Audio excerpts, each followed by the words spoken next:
میں سسٹر سے کہوں گا کہ آپ بڑی بھولی ہیں، آپ کو پتہ نہیں ہے کہ یہ آپ کو جال میں پھنسائیں گے، بعد میں ذلیل و خوار کر دیں گے۔ اللہ ماشاء اللہ ہماری اکیڈمی میں آئے دن طلاق کے مسئلے پوچھنے کے لیے فون آتے ہیں۔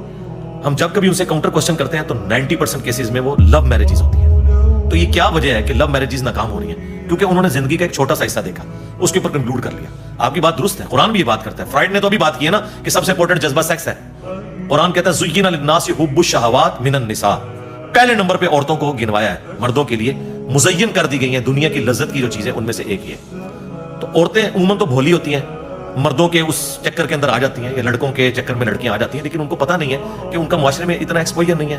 بہرحال مرد تو آپ کو پتہ ہے زیادہ ڈومیننٹ ہے، اور پھر نیچر وائز ایکٹیو نیچر مرد کی ہوتی ہے، عورتیں تو عموماً پیسو نیچر کی ہوتی ہیں۔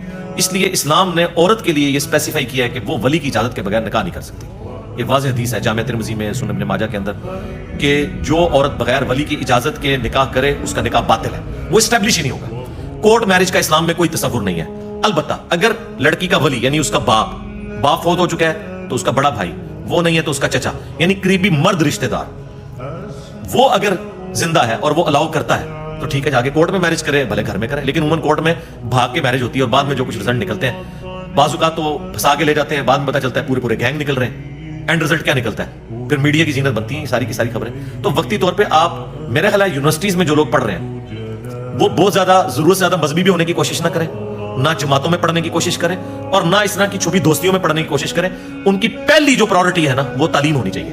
ایسے لوگ تعلیم سے پھر بالکل عاری ہو جاتے ہیں، ڈگری بھی رہ جاتی ہیں۔ میں صرف سنگل آؤٹ یہ نہیں کر رہا کہ وہ ان چکروں میں نہ پڑے، میں کہہ رہا ہوں مذہبی زیادہ چکروں میں نہ پڑے، بس ٹوٹل جو دین کے جو اوبلیگیٹری چیزیں ان کو پورا کریں۔ ہمارے پاس اسٹوڈنٹ آتے ہیں، ہم انہیں کہتے ہیں بھائی اپنی تعلیم کے اوپر توجہ دو، سب سے زیادہ اس وقت ضروری چیز یہ ہے فرائض پورے کرو، اور اس کے بعد اپنی تعلیم پہ اپنا ساری ایفرٹ پٹ کرو۔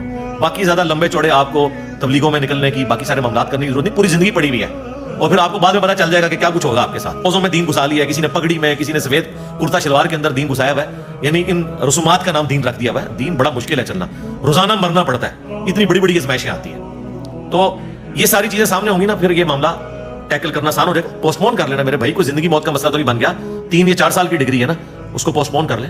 اتنی کون سی آگ لگی ہوئی ہے، اور وہ آگ بجھانی ہے، اور الٹیمیٹلی اینڈ رزلٹ یہ نکلے کہ نہ آپ دنیا کے رہے، نہ تعلیم کے رہے، نہ آخرت کے رہے، تو اس کا اینڈ رزلٹ کیا نکلنا ہے؟ چھپ کے شادی نہ کریں، ٹھیک ہے، میں اس حق میں ہوں۔ میں بار بار اپنی ویڈیوز میں کہتا ہوں کہ اگر آپ کی بیٹی یا بیٹا کسی اس طرح کے افیئر میں انوالو ہے، اور آپ جذباتی طور پہ نہیں علمی طور پہ یہ سمجھتے ہیں کہ بندہ سوٹیبل ہے، پھر ان چکروں میں نہ پڑے کہ میں جو مغل خاندان سے ہوں، یہ سید ہیں، یہ راجے ہیں، ہم تو نہیں ایسے کرتے، ان چکروں سے نکلے۔ تعلیم اتنی بڑی چیز ہے کہ یہ ان تمام چیزوں سے بندے کو جو ہے وہ ماورا کر دیتی ہے۔ پھر آپ ضد نہ کریں، لڑکا اچھا ہے، ٹھیک ہے، آپ سمجھتے ہیں دیندار بھی ہے، اگر آپ دیندار ہیں آپ کے لیے ٹھیک ہے، پھر آپ کسی اور ضد میں نہ پڑے کہ میں نے تو اپنے بہن کو زبان دی ہوئی تھی، میں نے تو اپنے بھائی کو دی ہوئی تھی۔ نہیں، زندگی آپ کے بہن بھائی نے نہیں گزارنی، انہوں نے گزارنی ہے۔ بچوں کو آپ سپیس دیں کہ وہ اپنی مرضی کی شادی کر لیں، لیکن ماں باپ کی مرضی کے بغیر بچے یہ حرکت نہ کریں، وہ کنونس کریں نا اپنے ماں باپ کو۔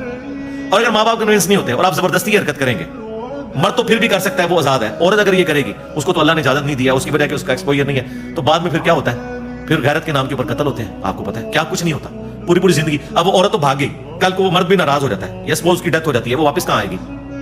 کئی تو ایسے ظالم ماں باپ ہیں وہ کہتے ہیں پوری زندگی اپنے معافی نہیں کرنا۔ تو یہ سارے حالات دیکھنے چاہیے، اس کے اینڈ رزلٹ کی طرف ہر، جیسے آپ دنیا میں بھی فیزیبلٹی جب بناتے ہیں تو آپ دیکھتے ہیں نا کہ یہ ہوگا تو پھر کیا کریں گے، یہ ہوگا تو پھر کیا کریں گے۔ ان ساری چیزوں کو اگر سامنے رکھے نا، میں نہیں سمجھ سکتا کہ کوئی جو ہے وہ لو میرج اور ان چکروں میں تعلیم کے دوران پڑے گا، وہ کہے گا بھائی یار خدا کے لیے پاؤں پہ کھڑے۔